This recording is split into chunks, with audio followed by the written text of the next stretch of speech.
One of the most challenging issues an investor can get to, if you get to the point where you're considering working with an investment advisor, is where do you even start? How do you pick someone that possibly for decades you're going to be relying upon to guide you through or along your financial journey?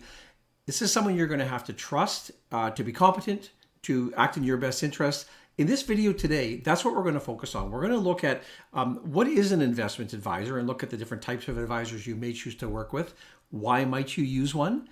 What exactly do investment advisors do? Big question, how do you find one once you've decided you want one? Some questions that you might ask to ensure that you're on the same page with an advisor. And ultimately, how much is it going to cost you? How much are you going to pay? Those are the issues that we're going to be covering in today's video. Hope you stick around. Ain't a cloud in the sky, ain't a worry in my mind. Looks like we're in the clear, clear, clear. There seems to be a never-ending debate on should you work with a professional to help you manage your investment portfolio. And there's two major trains of thought.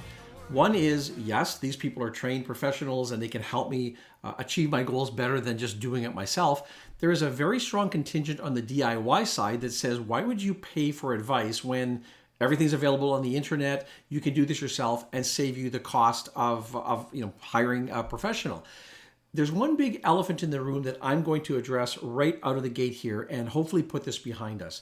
You're going to hear over and over in this debate, advisors can't even beat the index, or the advisors can't even compete with the index. So if you're paying them a fee, what's the point when you can just buy the S&P 500 or buy the TSX? You'll come out further ahead. A few things to address here. First of all, a human being is not an index. So if you have the S&P 500 or the TSX or the NASDAQ, they are 100% equity portfolio, and it's not realistic to compare the performance of those indices to the real life of a human being. The S&P 500 doesn't have any objectives that or any goals that they need to meet. They're not going to buy a house one day, or the NASDAQ isn't going to retire and look at ways of passing down their estate properly from one generation to the next.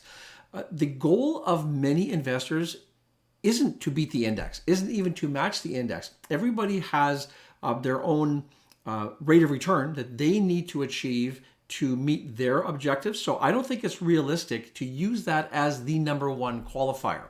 Now, in most clients, in most relationships, you're going to set a target. You're going to say, here I am today, here's where I want to be, and what rate of return do I need to achieve to get there? Now, in some cases, if you have a lot of money to start with, it could be a very low rate of return. In other cases, if you have a lot of catching up to do, you could set that target pretty high. That would be realistic to compare your personal index, your personal goals against the performance that an advisor can help you with. But to flat out just compare it to one of the major indices just isn't practical, and it isn't real life. When I was working with clients, I had a whole range of different types of clients. I had younger clients who were more aggressive building their portfolio. I worked predominantly with older clients who maybe had achieved wealth. Their goal wasn't to get stellar returns. Their goal was to preserve their wealth and to protect and to provide them with a cash flow. Ultimately, what you need to determine in this in this case of whether you should work with an advisor or not is what can they do to help you achieve your goals, independent of everything else. There are tangible benefits that you can measure. For example, if you said, I need 5% rate of return to accomplish my retirement goals, then that will be the benchmark. And you can absolutely look back in a year or in 3 years or in 5 years and say, has this portfolio that's being managed for me achieved those goals? It doesn't matter if it's above or below another index if that's what you're looking for. So from that perspective, there are tangible benefits. There are also, though, a lot of intangible benefits that an advisor can bring to the table. These are really important.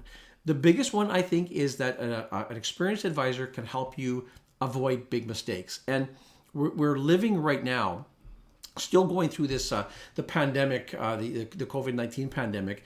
And if we think back to just over a year ago, we think back to March of 2020, there were a lot of mistakes that were made when the markets initially corrected, and then we've had a very strong recovery since then.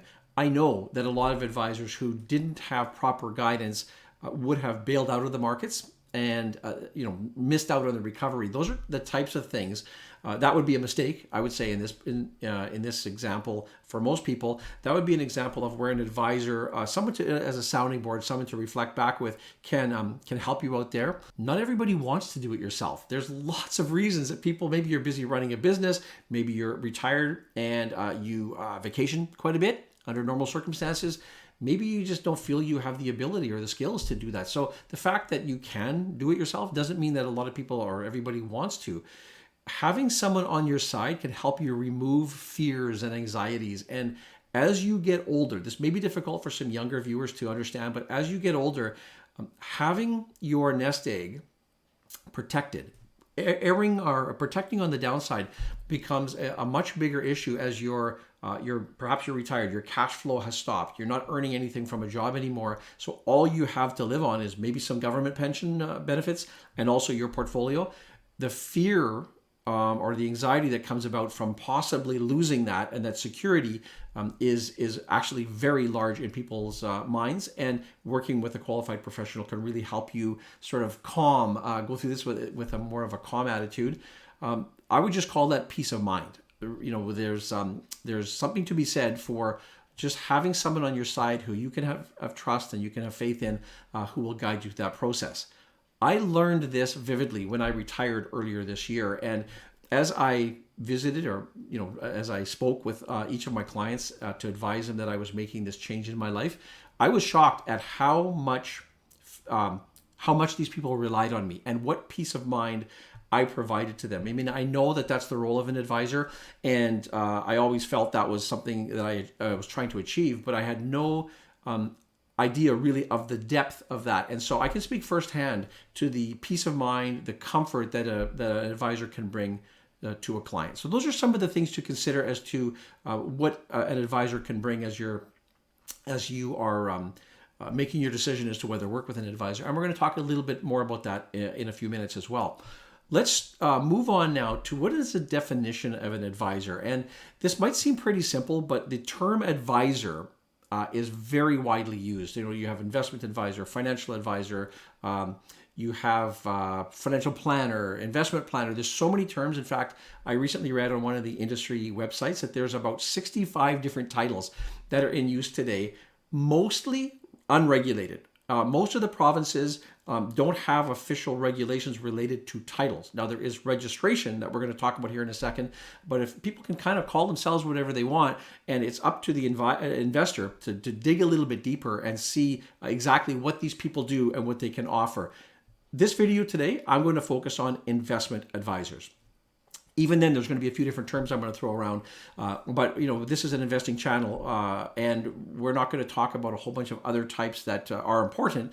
But for the purpose of what we're doing today, we're going to look at an investment advisor. I'm going to talk about two main types. I'm going to use the term investment advisor here, and I'll probably just use advisor as we go through here.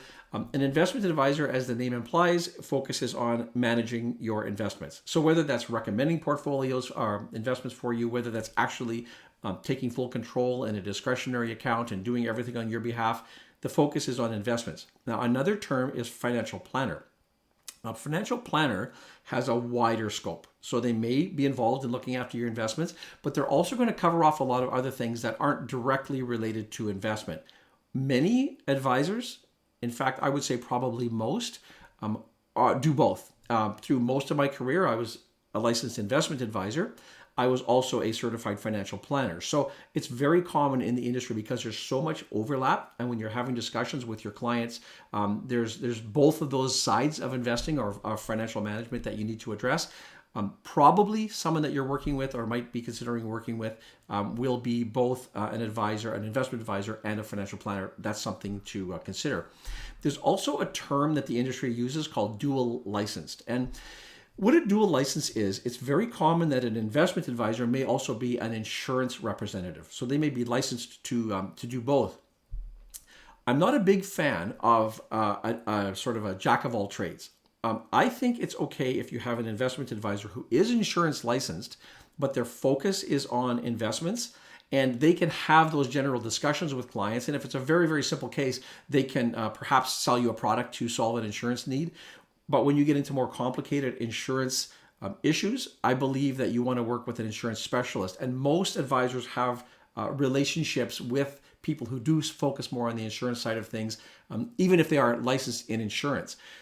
On the flip side of that, you have insurance advisors whose main focus is managing the insurance or the risk management for their clients, but they are also investment licensed. And again, there's a lot of overlap. So quite likely someone who has insurance needs is also going to have needs for some investing help as well. Well, same thing. I would say that if the person who's insurance licensed, if they don't focus on the investment side of thing, I would hope that they would, in many cases, refer you to someone who spends their whole day focusing on investments. I prefer that referral relationship. If you find someone and you feel comfortable that they have, they're able to cover everything for you, that's okay too. But just be aware that most insurance representatives who also focus on insurance, do a little bit of investing. Most investment advisors focus on investing, do a little bit of insurance. And I think each of these areas of your financial world is too important to just absolutely rely on one person for everything. That's kind of an overview of what you can expect when you start this journey down looking for an investment advisor. I'm going to talk right now about different categories of licensing, and this is really important. I talked about having so many different so many different titles out there, and it can be very confusing.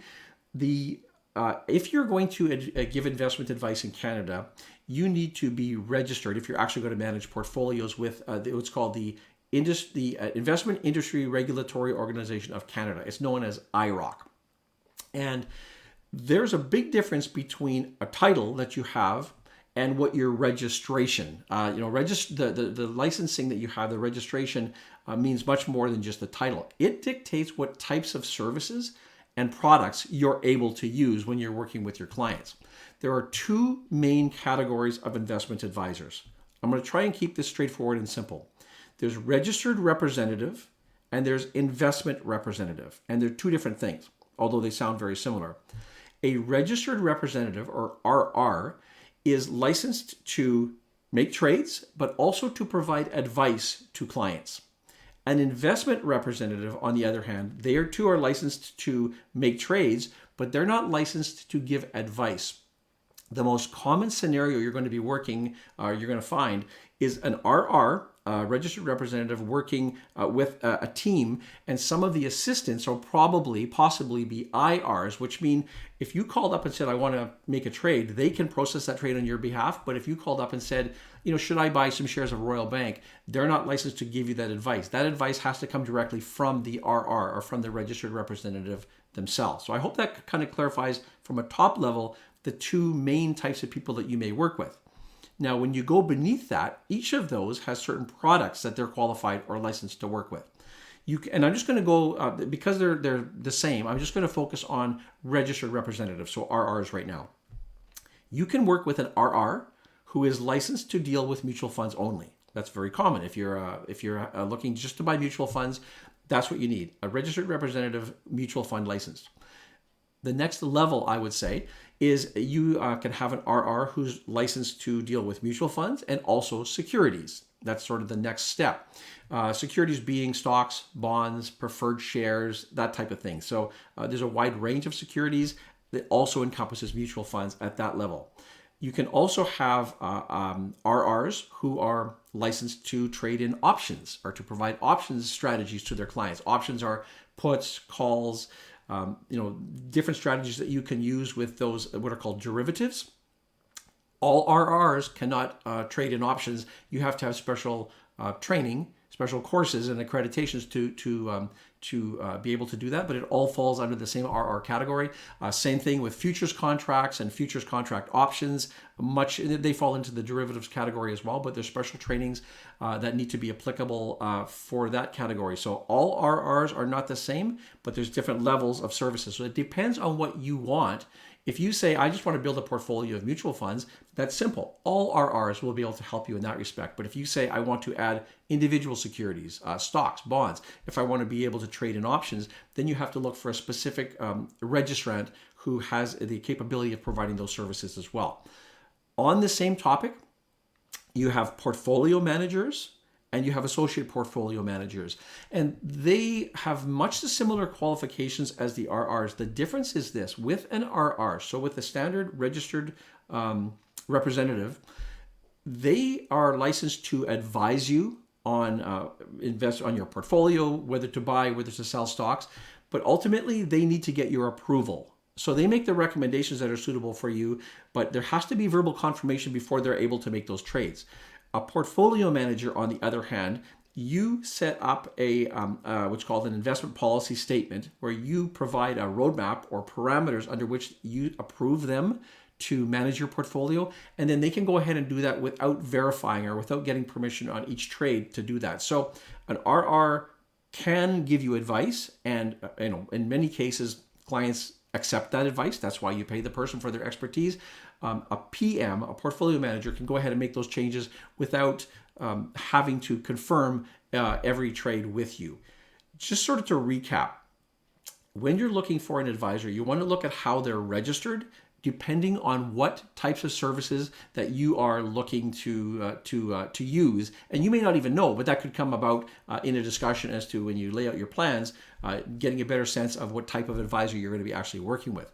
I want to talk for a moment about financial planning, because it is part of the bigger picture, and I did touch on it earlier. There are a ton of different titles for financial planners, and Quebec, I think, actually has a regulation around the use of the term. I believe Saskatchewan either does or soon will have legislation around the term, and I know much of the other provinces are moving in that direction, so you can't just say I'm a financial planner unless you have specific qualifications. I think you do want to look for someone with qualifications, with some accreditations, if you're looking to incorporate a financial planner in your overall plans. I would say sort of the benchmark you want to look for is CFP, or Certified Financial Planner. This is sort of a global standard, and I think that if at a minimum, I would almost say that the person you're working with is a CFP, then that's you can have comfort that they are actually qualified to dispense financial planning advice. In lieu of that, I would maybe dig a little bit deeper into what qualifications they actually have. In Quebec, there's there's the CFP. I don't think is applicable in Quebec, but they have their equivalent. It's PL.FIN. That's the abbreviation. And forgive me for my French here. I don't speak French, but I believe it stands for, or at least I know what it stands for. I believe it's pronounced Planificateur Financier. I think that's how you would say it, and it's equivalent of our certified financial planner in the rest of the country. The reason I think it's important that you have someone who does have these credentials is that they are important, because things like, for example, if you have an accreditation and you belong to an organization that issues that, things like continuing education are things that you agree to continue with. And in fact, to keep your license, you need to continue a minimum, typically every year, or in some cases there's a cycle of 2 or 3 years where you would complete X number of hours within that time. I think that's really important. The industry changes a lot, and certainly since I got in the industry 25 or so years ago, it has changed so much that if you were just licensed at one point and that's just static, and you continue to work without keeping yourself up to date, you would be doing a big disservice to your clients. So that's one of the things that if you do belong to an organization, you're obligated to do. They also have minimum proficiency standards, and so there is an overseer of your operation, and I think that's important. Another consideration is, along the same lines, you agree to follow a code of ethics, and without that governing body looking at you, I mean, there are laws you have to follow, but from an ethical perspective, it's a little bit looser. I think that's really important, and to be reminded of what those ethics are and keep you focused on acting in your client's best interest. You also typically have access to a number of resources. So whether they're conferences you can go to, whether they're online webinars, there's training, best practices. Overall, if you have shown a dedication that this career is important enough to you that you're going to put in the hours behind the scenes, I think that's very, very valuable to the end user, to the client. That said, there are no guarantees. If you have an irresponsible, bad advisor, even if they are members of all kinds of associations, it doesn't mean that they're going to be, stellar advisors and work in your best interest. So it's a starting point, but as we're going to talk about in a few minutes, actually getting to meet people and the things you're going to look for, it's something that I think is a great base, if nothing else, that you're going to want to look for as you search for your advisor. When it comes to what types of firms you can work with, there's all kinds. Right from the big banks, the big insurance companies, they certainly all have wealth management divisions. They'd be happy to take your accounts and manage your investments and provide advice there. It goes right down to sort of the mom and pop shops or the one-man shops. And for most of my career, I worked as a solo practitioner. So I worked in my office with a support team, and that's worked quite well for me. There are differences. It comes down to what you're comfortable with. A couple of key things that you might want to consider. It depends in some respects to how complicated your situation is. If you have a very, very complicated situation, you may want to consider working more or looking more towards working with one of the big banks that have a lot of a depth of resources. I guess you could say they may have teams, they may have estate planning experts that you can work alongside if your issues are much more complicated. If you're working with an individual or an independent practitioner, my experience and the what I've heard from talking with clients over the years is you generally get a much more personal experience. And I heard that often from clients I took on where they really liked the one-on-one. So when you're dealing with when you're dealing with an office, you're dealing with the lead person all the time. And you're not maybe passed around amongst a team. So there's pros and cons to both of those scenarios. I think it does come down, if you find the right person and it's a smaller operation, that's perfectly fine. If you're more comfortable having the depth of a big organization like a bank behind you, that's fine as well. That's kind of an overview of the different licenses that you could look for as an advisor and where you might go to find that advisor. I'm going to briefly touch on what I kind of started with is, why might you have an advisor and this debate of do they actually add value? And of course, if you're going to pay money, you should be receiving value. I'm going to keep this relatively short, but a lot of academic reports show that advisors do actually add value to their clients. And I'll just repeat very quickly, it doesn't mean you're going to have a rate of return that's higher than the NASDAQ. That's not the objective for most clients. There is a fairly recent report that I read. I'm going to put a link to it in the description below by an investment company. So take everything with a grain of salt, of course. But it's post-COVID, so it gives some examples of what we're going through or what we've gone through in the last year or so of the value beyond just investing that an investment advisor can help you with. The decision to work with an advisor can be complicated to start with, and then once you decide I want to proceed, it becomes even more complicated. A couple of obvious examples are these. Depending on whether you need an advisor and who you'll work with will depend on the size of your account. If you have a very small account, you could argue that there's less importance or less need to work directly with an advisor.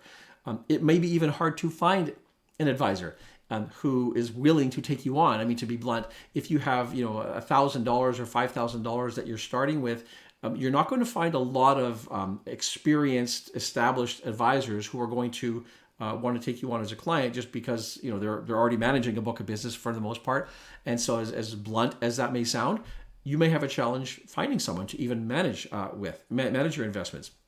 Now, on the other side of that, if you already have a large portfolio, so imagine that you're, say, closer to retirement or maybe in retirement and you've amassed your nest egg, you're certainly going to be finding more advisors willing to take you on as a client. I would also say that the importance of working with someone increases at that point as well. The risks of making major mistakes at that point of your lifespan, of your investing lifespan, are much greater. And I think the services, the comfort that an advisor can bring to the table takes on much more of an importance at that point. Also, your life stage. If you're younger, you may not feel the need. You're probably more confident in your abilities. You're more astute at learning things online, for example, and you may feel, I don't need an advisor to help me with this. I'm just going to learn online and manage my portfolio myself, and I'll probably do better. That's going to be the thought process. Also, again, going back to the previous point, is the risks. The downside risks are much less when you're 20 or 25 or 30 of if you make a mistake. If you have to start over, well, you still have a lot of runway ahead of you, mind you, or as opposed to if you're older, then you may, you may have established the comfort level that the lifestyle that you're accustomed to, and you don't want to jeopardize that. So, bringing in some competent help will help you in that regard as well. A few other reasons that you may want to consider are the value that an advisor can bring. Something that obviously comes to my mind is planning. Investing isn't just picking stocks and bonds, or well, actually investing proper is, but you have to do that in a bigger context. So you may want to have an actual plan, and very commonly, and I see comments on our channel all the time, I'm 10 years away from retirement, how should I invest my portfolio? Or I'm going to be retiring soon, how do I adjust my portfolio to manage through retirement? So the retirement planning process factors into this decision as well, which isn't as relevant for a 25-year-old. Also, if you have a family, it's very common that more and more offices today are working with intergenerational clients. So you have typically mom and dad with the younger children, or you may have children, clients in their 40s and 50s who are working with their parents, and ensuring that you can pass wealth from one generation on to the next. It isn't as simple as it seems. Well, it seems probably pretty complicated, and it actually is when you start factoring in things like how do you do this with the most tax efficient in the most tax efficient manner. These are considerations that a younger person might not have, but certainly an older, wealthier person, having money is great, but it does add some complications to the scenario as well, that it may be very well worth your time, your money, to get some professional help in that regard. Bottom line, as I come back to it, just the peace of mind a lot of clients have, knowing that they are in good hands and protected, brings a lot of value to the table, and each person decides whether it's worth them spending money to get that help. I'm going to move on now to what actually do advisors do. And this may seem obvious, but there's a difference between an investment advisor and a financial planner. Many can do both. In fact, most of as I touched on earlier, I was both an investment advisor and a financial planner when I was working in the industry. Most of my counterparts that I got to know over the years were as well. So there's a crossover there, but there's very specific needs that are either that cross over and are relevant to both investing and financial planning. And there's a couple that I'm going to strip out that are separate. I'm just going to start with things that are sort of across both of those spectrums. So whether you're working on an investment portfolio or whether you're working on a financial plan, certain things you're going to need to do. You're going to need to assess your current situation. So you're going to need to take a snapshot of where you are today.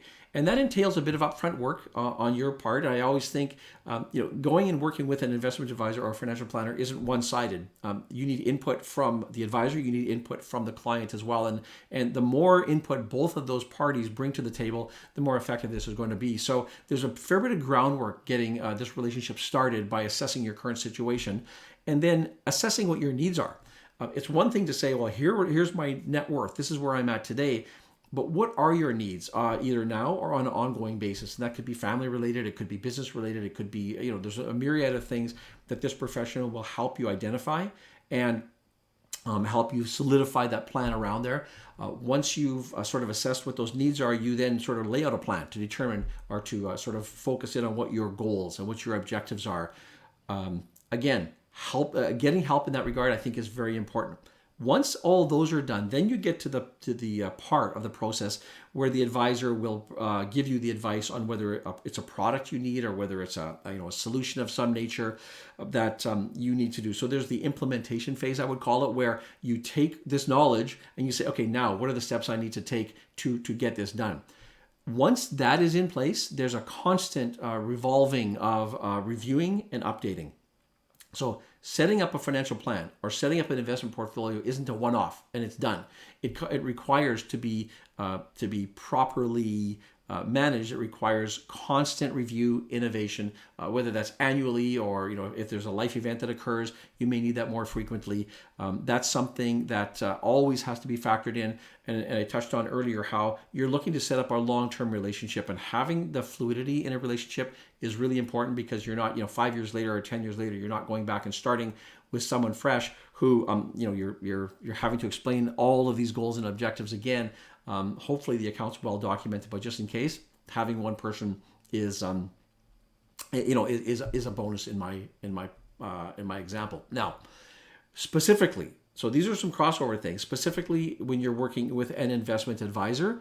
Well, as the name implies, they will be advising on your portfolio. So, their main focus is going to be managing your money. As I said earlier, if you're working with an RR, a registered representative, they will make recommendations that are suitable to you, and then you will authorize them to implement those. If you're working with a portfolio manager, you will have done that authorization ahead of time.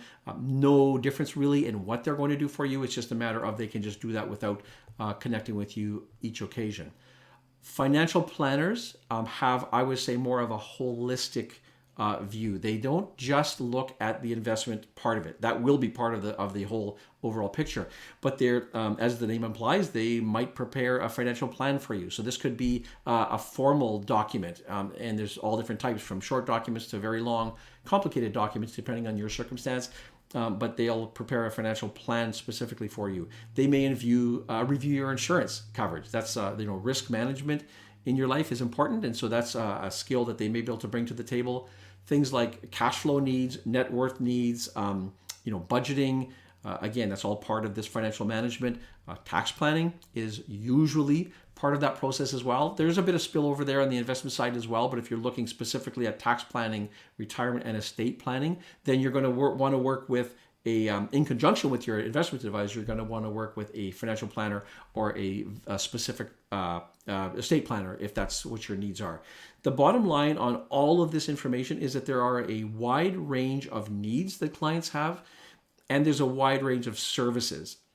To start with, your job, I guess, is to find out or to assess what your needs are. Then you start looking for the individual, the professional who can fulfill those needs, has the skill set to do what you need to do for them, and then you move on down that path. That brings me to, okay, how do you actually find one of these people? You've gone through all the initial steps. You determine, yes, I do need someone. How do you actually find these people? You need to perform your due diligence. I don't think you would blindly want to just look online or look in the phone book, the yellow pages if they still exist, and find someone with a flashy ad or a nice website and just turn over your money to them. You want to make sure that you vet them. Your money and your financial security is just too important to just blindly go into something like this. I think a very good starting point, believe it or not, is talk with your friends, talk with your family, talk with maybe some coworkers that you trust. A lot of people do work with investment professionals, and when it comes time for you to take that step, I think that's a really good starting point. If you have, let's just say a family member, for example, who's worked with an advisor for a number of years and has a very good comfort level, it's somewhere, they can tell you the behind the scenes stories that might give you comfort or might make you decide to go in a different direction. But it's a really good place to start your search. If you work with other professionals, such as accountants, you may ask them for advice. Most accountants work hand in hand with investment advisors and vice versa. So there's often a good flow of information and some good starting points that you can have that way. Of course, in 2021, you can always search online. There's always a number of sources you can go to, and I'm going to talk about a couple of those here that you can use for your start. In most cases, I would suggest that if you're starting from scratch, you're going to want to talk with at least two, maybe a few more advisors, just to get a sense of, you need to have a comfort level. Again, this is really important to you. So you might want to set up, in fact, I'll talk in a minute here about setting up meetings and the type of questions you're going to want to ask in those meetings. But that's typically what you're going to want to do once you have got the list narrowed down to one or two. I'm going to share with you a few sources online that I feel offer very good places that you want to go to. The first one is called the Canadian Securities Administrators, and this is known as the CSA. On their website, I find that they have a very good resource for investors, and they have a tab called Investor Tools, and within there they have subcategories and working with advisors. They give you information on how to choose an advisor, some considerations that you're going to want to keep in mind in this relationship. You can check the registration of advisors. They also have some very helpful PDF documents, questions you might want to ask in an interview with a potential advisor. So I would really strongly recommend that you look at that as one of your starting resources. Also, PMAC, or the Portfolio Management Association of Canada, has a website if you're specifically looking for a portfolio manager. As I touched on earlier, portfolio managers, more likely you're just going to assign them discretionary power. If you have a very busy life, if you're out of town a lot, that's probably a suitable route to look for there. This can give you a good starting point for where an advisor or a portfolio manager you could find there. And lastly, on this category here, the IROC site I mentioned earlier, you can check the registration of an advisor to see what, how they're licensed and what products they're able to use for you, what qualifications advisors need, so a little bit more depth as to what each of these categories means. And again, it gives you sort of a list of questions that you might ask people that you are considering working with. There's also ways that you can just search for advisors on your area on a few other websites. The first one I'm going to point out here is a site. It's Advocates is the name of the group. It's the Financial Advisors Association of Canada. And they have a filter where you can go through and look for advisors depending on your geographical location or depending on their expertise. FP Canada is another very good resource for learning more about this. And lastly, the Institute of Advanced Financial Planners is another site that you can go to and get more information on what you might be looking for from an advisor. And also, I think you can go through and filter it and look for specific names on there as well. These are just a few. This isn't all encompassing. You can just Google investment advisor Toronto, and I'm sure you can find a lot of ads. I'm trying to get here so you strip through past the ads because they're going to obviously come to the top. These are some of the industry sites that will obviously promote their own members, but it'll give you a lot of depth in a starting point for that search as well. A question that I hear and an answer I hear often to the question: should you work with a friend? Should you work with a family member? The default answer is often just no. I mean, don't go there because your money's important, your relationships are important, and if there's a problem develops that then there might be some friction that builds up, and you don't want to sacrifice that friendship or certainly that relationship with a family member just to manage your portfolio. I don't know. I don't necessarily agree with that. I think it depends on both individuals, the advisor and the family member or the friend. I know certainly when I started my career, that's where most advisors start their career. Their family invests with them and their friends invest with them, and that's kind of how you get the snowball rolling. And I worked for 20 years plus with family members and with very close friends who remained both. That my friends remained friends over all those years. So I had a good experience also working with many clients who became friends over that time period. It's kind of a tough one. I do see there's a potential for danger there, but I wouldn't rule out if you have a contact who is related to you or a good friend who is capable in their field. I wouldn't automatically say no just because of that criteria, but it's something you do want to give consideration to.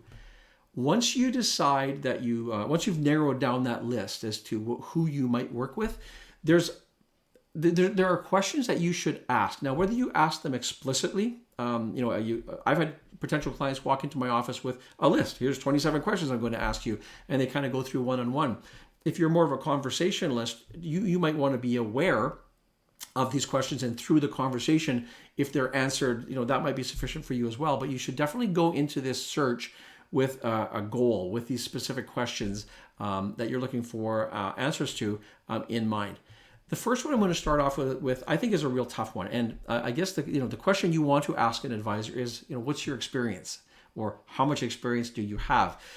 And starting if the person says, well, gee, it's my second day on the job, probably you're not going to have a lot of faith in their experience, and that's understandable.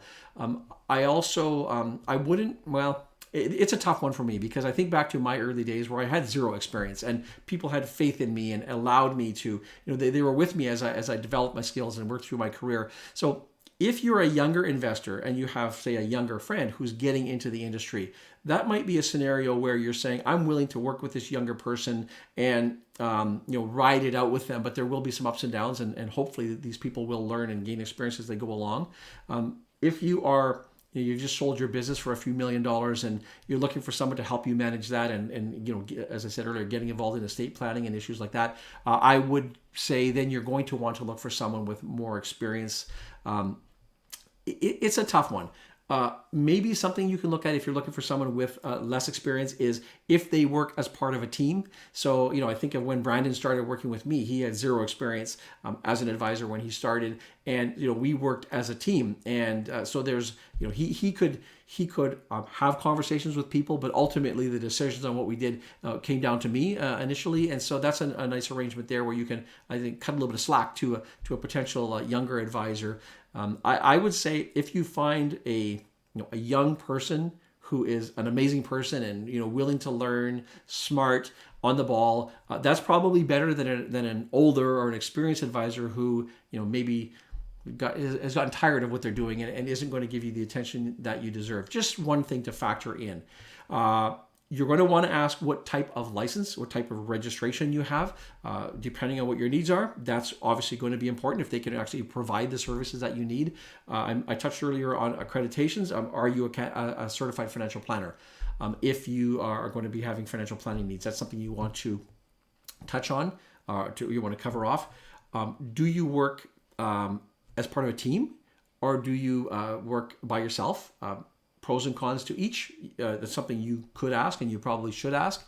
If you work as part of a team, a good question to ask is, if I bring my portfolio to you, are you the one managing it, or does perhaps a junior manage it? It's very common in the industry for more mature advisors who have a team working with them. The client or the potential client may be referred to you, but most of the work is going to be done by a junior advisor.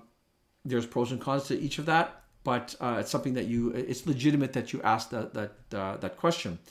Another thing that comes to mind, and I heard often with potential clients was, what type of investments do you use? Or can you give me some examples of investments? And I would typically have what I call a model portfolio. In a financial planning practice or an investment advisory practice, you're going to see a lot of crossover of certain investments. I mean, maybe I like Royal Bank.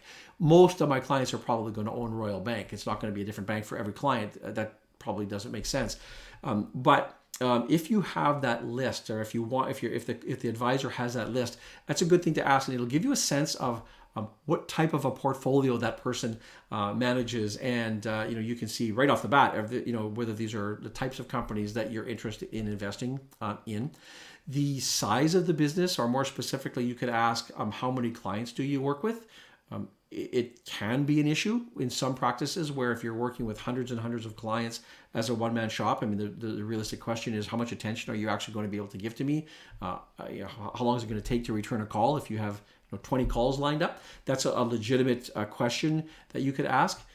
This is a question that probably should have been asked earlier, but do you have a minimum investment? A lot of advisors nowadays have a minimum investment, not all, but many.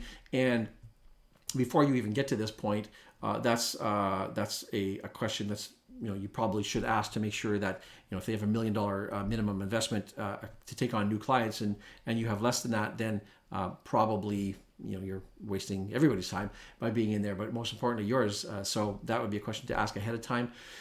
You can ask, is there a typical type of client that you work with? I'm a little bit ambiguous or ambivalent on this one, because most advisors work with a broad spectrum of clients, some focused on niches, and that's perfectly fine too. But most deal with individuals, business owners, old, young, quite a variety. So it's okay to ask that question. I'm not sure really. The answer in most cases will be I work with a variety, but it's a good question to ask. Are you? The next question I would say is, are you focused on certain products and services? So, in other words, do you do stock option trading if that's something I'm interested in? Do you have other licenses? So, how much work do you do on the insurance side of things? If I'm looking to be an investor, is it mostly focused on insurance? And yeah, I'll fix you up for investments, or the other way around. So, a good question to ask there and get a sense. Do you have a contact network? Is very commonly asked, and I think very important. It's often that investment advisors work with with their clients, other professionals such as accountants and lawyers. I like it when there's a clear flow of information back and forth. If that's the case, then you are already going to have a relationship in place, say with an accountant that you want to connect with your new investment advisor. Maybe you don't. And so in most cases, an investment advisor will be able to steer you in the right direction if you have other needs for estate planning and legal needs, that type of thing. So it's a question you could ask there if that's important to you. Perhaps a difficult question to answer, but important, is are you currently under investigation for any any bad things that you may have done? It's kind of an awkward question, and the answer is probably going to be no. But in cases where advisors do things that are maybe a little bit off board, the regulators we talked about earlier will place restrictions or terms or conditions on the way they can manage. A very common one is what's called close supervision. In other words, you can do what you do, but we're going to have a person assigned to you who's going to be monitoring all your trades, etc. And so it's a fair question to ask. And I would hope that you get a straightforward answer on that. And I hope the answer is to most, no, there's no conditions on how the work I can do for you. But in this day and age, maybe not a bad question to ask. The big question, of course, how are you paid? We're going to talk in just a couple of minutes here about the different payment scenarios or structures. But knowing how the advisor is paid and how much they're going to be paid, or how much you're going to be paying them more specifically, is very important. We'll get to that in just a minute, in more detail. What type of communication can I expect from you? This, I think, is really, really important. And this comes down to things like how often would we be meeting? Either online, by telephone, in person. Most advisors, I think, kind of structure the meeting according to the client's needs, but that's important, especially early in a relationship. I found that more frequent communication was very important as the client developed a comfort level with what you were doing. What is the flow of information? In other words, if I'm making trades on your account, or if you're making trades on my account, how am I going to know about that? Am I going to get an email? Am I going to get a call? Am I going to get a trade confirmation in the mail? Or am I going to get nothing? Those are all things that you're going to want to be aware of. So really driving towards the disclosure and the full information that you're going to need to ultimately get that comfort level that this person is acting in your best interests. A couple of last things I'll talk about is you want to get things in writing. So if it's one thing to sit in an office with someone and hear a whole lot of promises, but have things in writing. And there's mandatory now in most cases when you start a relationship with an advisor, there are regulatory information pieces that they need to provide you with that are put out by IROC or by the dealership itself to make sure that there's full disclosure. But those documents can be pamphlets with pages and pages of fine print. The two main things I would look for is do you have an engagement letter, which basically will outline the expectations and the services, or in the same vein, an investment policy statement. If you're going to be investing on my behalf, are you going to go to the step of putting that process down in writing so that we all are on the same page, literally and figuratively? And that's really important. So I think to summarize everything, you want to have quite a bit of this stuff in writing at the end of the day before you decide to move along. Lastly, I'm going to talk for a minute on this whole conversation of what questions you're asking. You're asking these questions for a couple of reasons. One is just straight for information, but more importantly, when you're having this discussion with a potential advisor, spend the time gauging not only their answers, but also their demeanor, their reaction.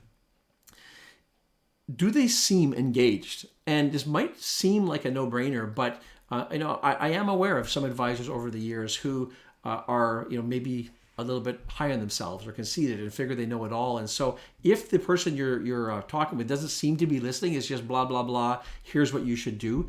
If they're maybe demeaning to the level that you're at, obviously that's a red flag. Are they actually listening to you? Are they making eye contact, or do you feel they're just kind of looking past you? You really need to get a sense that they care about you, exclusive of all their other clients that they may be working with, to build that rapport. There's sort of this old saying that the God gave us 2 ears and 1 mouth, so they should be listening twice as much as they're talking. Clearly, they want to answer your questions, but in that first meeting, the majority of the information flow should be coming from the client. I truly believe that because that's how the advisor is going to be able to assess, B, A, can I help this person? And B, should I help this person? A few red flags. These are probably simple and self-explanatory, but if the advisor is bragging a ton, I'm the best, I did this, and I have these clients, and if they're name dropping, well, this famous person works with me. First of all, they shouldn't be telling you that because that's confidential information. But if all they're doing is talking about how good they are, that's a real red flag. If they focus on short-term investment returns, I can just imagine right now a lot of these conversations with advisors who are going to say, gee, since March of last year, look at the returns I've achieved for my clients. And everybody's achieved returns over the last 15, 16 months or so. So if they're focused on these short-term returns, I would say that's a red flag, because hopefully a relationship like this is going to be long-term in nature. So you're going to have good months and you're going to have bad months and good years and bad years. And so they're all part of that, of the bigger puzzle. So don't let the short-term discussion steer the conversation. Don't get excited by these strong returns, because I've always felt if you start a relationship based on a return, then that can turn real quickly as well. The relationship should be much deeper than that. Lastly, I'll say, are they dismissive? I kind of talked of this earlier. If they just are of the opinion that I'm the professional here, yeah, tell me what you tell me what you want to say, but I know it all. I would avoid them at all costs. There's lots of choices out there, and just don't feel obliged to go with someone if you don't have that comfort level. I can't emphasize how critical that relationship part of this choice really is, especially over time. Now I'm going to move on to how much how do you pay an advisor, and how much you're going to pay an advisor. And there's four sort of main ways that you would end up paying for the services of an advisor. The first one I'm just going to call as a fee only. So there's two sort of subcategories to this. There are advisors who work, and in fact, pretty much everybody I knew in the industry, myself included, worked on a flat fee based on the size of your account. So AUM is the term we use in the industry, assets under management. So the fee that you pay will be a percentage of the value of your account. So if your account goes up, the percentage will stay the same, but the raw dollar, of course, will go up. If your account value drops, even if it's the same percentage, of course, the actual dollar amount you're going to pay is lower. I've always felt that there's a good alignment of interest there. There's a strong interest for the advisor to avoid big losses and to grow the accounts. That's just one way. It's a very common way of being paid. The other fee only is there are advisors, there are planners who work strictly on an hourly fee. So typically these people aren't licensed to actually provide or to sell products to you or to provide actual management of a portfolio, but they will give you guidance, and they will create financial plans, and you can pay them either an hourly fee, or you can pay a flat fee, which we'll get into some more specifics in a moment here as well. So there's the fee only category. There are some advisors who work on commissions. So if you buy a product from them, they're going to earn some money by doing that. There are some advisors who work on a salary basis. You're going to typically see this in the big banks, for example, where the advisors will work in a branch and be paid an actual salary. And more commonly, there's going to be a combination of these different types of financial arrangements or payment arrangements. So I want to talk now more specifically about each of those. If we start with the fee only, let's start with what I think is sort of the most common, which is the percentage of the value of your account. When you have an investment account and you have an advisor looking after it, you can expect to pay, it's quite a range here I'll start with, but then try and narrow it down, anywhere from 0.5% of the value of your account up to 2.5%, or even more in some cases. But let's set that range at 0.5% up to 2.5%. I'll take the 0.5%. There's some qualifications, I guess you would say, that will dictate or determine what that amount will be. In a recent Money Sense article I read, it kind of gave some ranges or some bands. And for example, if your account is under $1 million in value, you could expect to pay somewhere in the range of 1.5% to 2.5%. Now, this will depend on the types of products that you're using to fulfill your investing needs. So under $1 million, rough range, 1.5% to 2.5%. If your investment account has a market value of over $1 million, that number will lower. The higher the account, typically you're going to see a lower value, somewhere in the range of $1 to $1.5 million. So you'll see those numbers come down as the account increases. If your account is over $1.5 million, it's very common that you would see, let's say 1%. That would be a very common number if your account is, say, $1.5 million or $2 million. And certainly anything above that, I would just call as negotiable. It's not uncommon that you're going to see larger accounts, say 4 or 5, 10 million, that you would be paying 0.65 or 0.75% or 0.85%. Depends on other factors as well. But if you are a higher net worth individual, you're going to expect to pay a lower fee. One thing to consider, if you're using ETFs, so exchange traded funds in your portfolio, we haven't talked about that here today, but it's a certain type of product that a lot of advisors use for portfolios.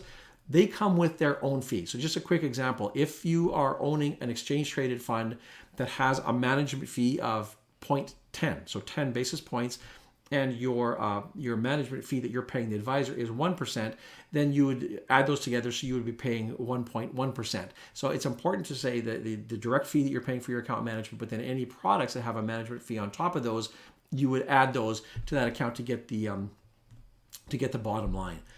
How do you pay these fees? Well, in most cases, if you're working with an advisor who's charging you a fee based on the AUM, you're paying directly out of your account. So when at the end of every month, the fees are charged annually, the fees are calculated annually. So let's say 1.5% annually, that's divided by 12. And typically every month you're going to have that fee come out of your account directly. Or a lot of accounts are also set up to pay on a quarterly basis. So you can do the math on that. The bottom line is you don't write a check. Actually, you can, some cases. Some cases you can set up a pre-authorized payment to come off of a credit card. In most cases that I'm aware of, that money just comes out of the cash portion of your portfolio and pays the fees. But there are some different ways that you can pay that, but it comes directly from you in one way or another, either out of your account or, say, a form of payment that you use to pay. If you're working with an advisor who charges an hourly fee, as I touched on, these are people who don't sell products directly or don't directly manage the portfolio for you. You can expect to pay in a range of $200 to $500 an hour. Some may be lower, some may be higher. But if you're looking at just, I want to get started, for example, I'm a do-it-myself investor. I want to manage the actual portfolio, but I do want some direction on, how do I prepare for retirement? Then you can pay an individual, pay them on an hourly basis, and then you will manage the portfolio yourself. So looking in that $200 to $500 range for the services. If you just go in and say, I want a full-fledged financial plan, a range that you would expect to have that done. And a lot of firms will just say, we're going to charge you a flat fee, and then they will either do it quicker or it'll take them longer. That's on them. You would expect to pay somewhere between $1,500 and $5,000 for a fee. Again, these are simply guidelines. Depending on what your needs are, it may be more than that if you have very complicated needs, but you can use that as a starting point, and most plans would come in somewhere along those lines. Now, there is a category. I talked earlier about CFP, or Certified Financial Planner, and I suggested that the person you're working with should have those qualifications or those accreditations. There is a new category, a new accreditation that was introduced into the arena last year, 2020, and it's called Qualified Associate Financial Planner.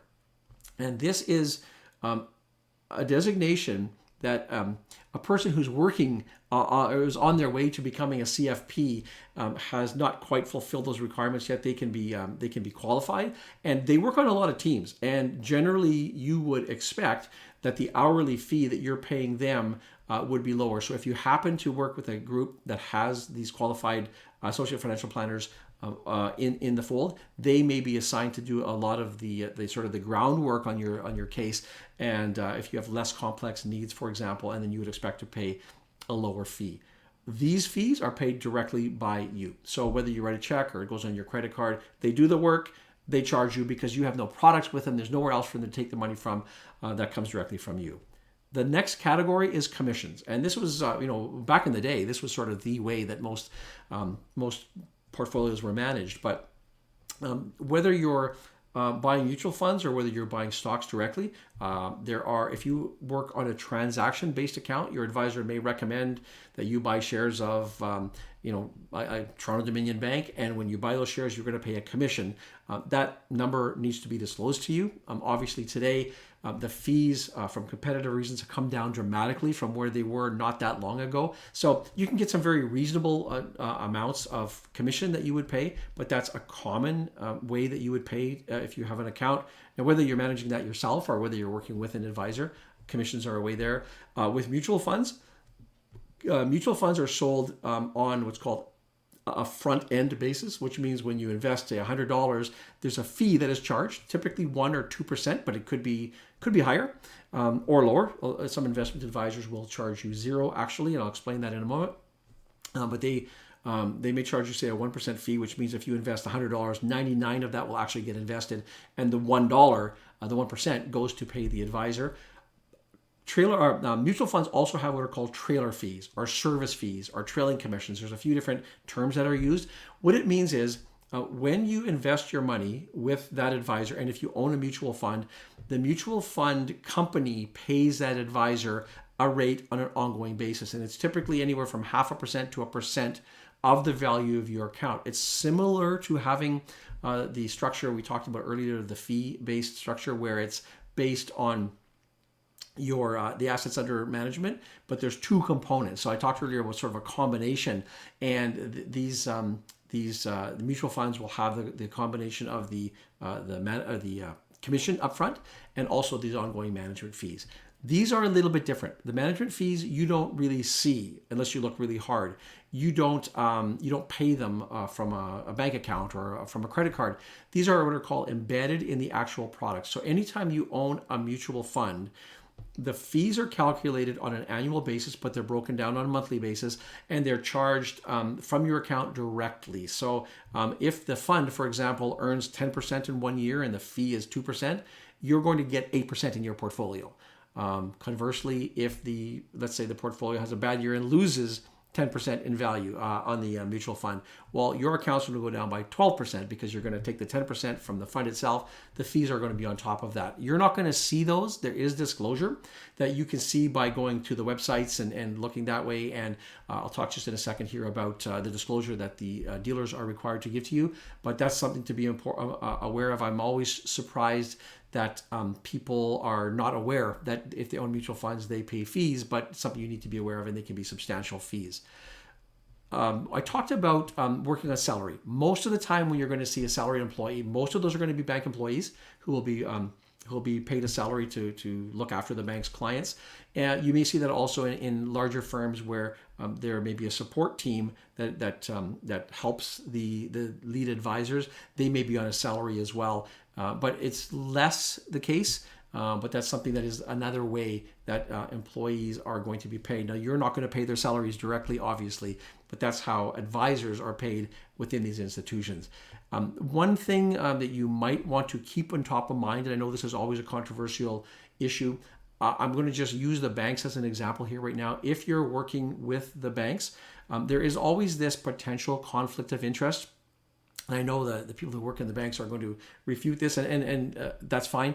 There is a potential of conflict of interest where the advisors will recommend what are called proprietary products. So if you go to Bank X, they're going to recommend the mutual funds that Bank X has, and they're probably as good as any other mutual fund, but obviously they want to keep the ongoing fees in-house. So if you're working with a salaried employee, just be aware with the recommendations, and I've experienced this firsthand over the years, where you want to make sure that they're always acting in your best interests and not in the best interests of the financial institution itself. About 5 years ago, it's been a long-term problem that investors didn't know how much they were paying and couldn't find out how much they were paying. About 5 years ago, I think it was 2016 where the legislation came into effect, and it may have been first implemented in 2017. I might be off a year or so there. Bottom line is that there's been a sort of a standardized reporting system that all of the dealerships have to use now.